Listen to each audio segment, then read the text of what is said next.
भाभी, हनीमून पर आप ये शॉर्ट ड्रेस पहनोगे? अरे अब तुम क्या इतने छोटे छोटे कपड़े पहनोगी? तुम कॉलेज में पढ़ने वाली लड़की नहीं हो अब। 4 लोग देखेंगे तो हमारी क्या इज्जत रह जाएगी। पर मम्मी जी, मैं इसे इंडिया में थोड़ी पहनूंगी, मैं तो बाहर पहनूंगी ना। और शादी से पहले तो आपने कहा था कि तुम्हारा जो मन करे तुम पहन सकती हो। अरे कहने को तो तुम्हारे माँ बाप ने भी बोला था कि मैं शादी के बाद ये दे दूंगा वो दे दूंगा। दिया क्या? नहीं ना। पर मम्मी जी, मम्मी, लगता है भाभी को आपकी बात ना समझ नहीं है। पर मम्मी जी, प्रॉब्लम क्या है इन कपड़ों में? ये कपड़े मैंने तरुण की चॉइस से खरीदे हैं, उन्हें तो कोई प्रॉब्लम नहीं है। सुनो बहू, तुम्हारी मन मर्जियाँ ना तुम्हारे मायके में चलती होंगी। ये मेरा घर है, यहाँ सिर्फ मेरी मर्जी चलती है। आई बात समझ में? मम्मी, ये टॉप देखो, सुंदर है ना? मुझ पर बहुत सूट करेगा, मैं रख लूँ इसे? अरे हाँ हाँ बेटा, तुझ पे तो बहुत सूट करेगा, रख ले। वैसे भी बहू तो अब ये सब कपड़े पहनेगी नहीं ना, तुझे जो जो चाहिए सब चुन ले इसमें से। मम्मी जी, मैंने बहुत शौक से ये कपड़े खरीदे हैं। अगर दीदी को पसंद है, उन्हें चाहिए तो मैं उन्हें भी दिलवा दूंगी। मम्मी, भाभी तो आपको अभी से ही पलटकर जवाब देने लगी है। मम्मी जी, मैं वहाँ किसी रिश्तेदारी में नहीं जा रही हूँ, मैं तो वहाँ अपने पति के साथ घूमने जा रही हूँ। यही सिखाया तेरे घर वालों ने, अपने बड़ों का अपमान करना। आने दे तरुण को, अब वही अकल ठिकाने लगाएगा तुम्हारी। ठीक है मम्मी जी, मुझे समझ आ गया है कि मुझे ऐसे कपड़े नहीं पहनने चाहिए। इवन मैं तो कहती हूँ किसी भी न्यूली मैरिड लड़की को ऐसे कपड़े नहीं पहनने चाहिए।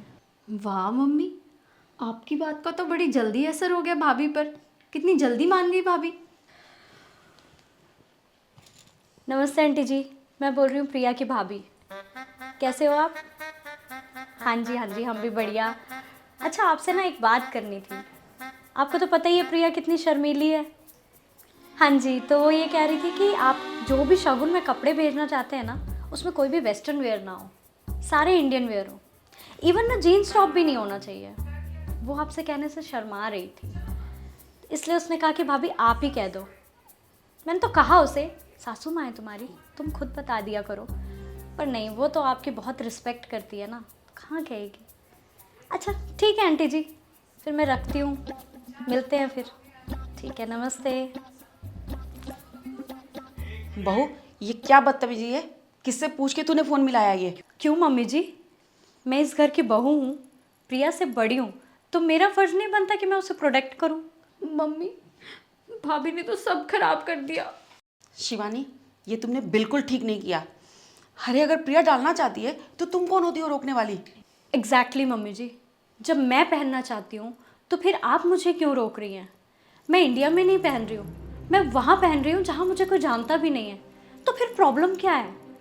जब बात आपकी बेटी पर आई तब आपने कह दिया कि उसका मन है, और जब बात बहू पर आती है तो पता नहीं इंडिया की पूरी सासों को क्या हो जाता है। यही तो प्रॉब्लम है आप लोगों की, इसकी वजह से ही बहुएं एडजस्ट नहीं कर पाती हैं घर में।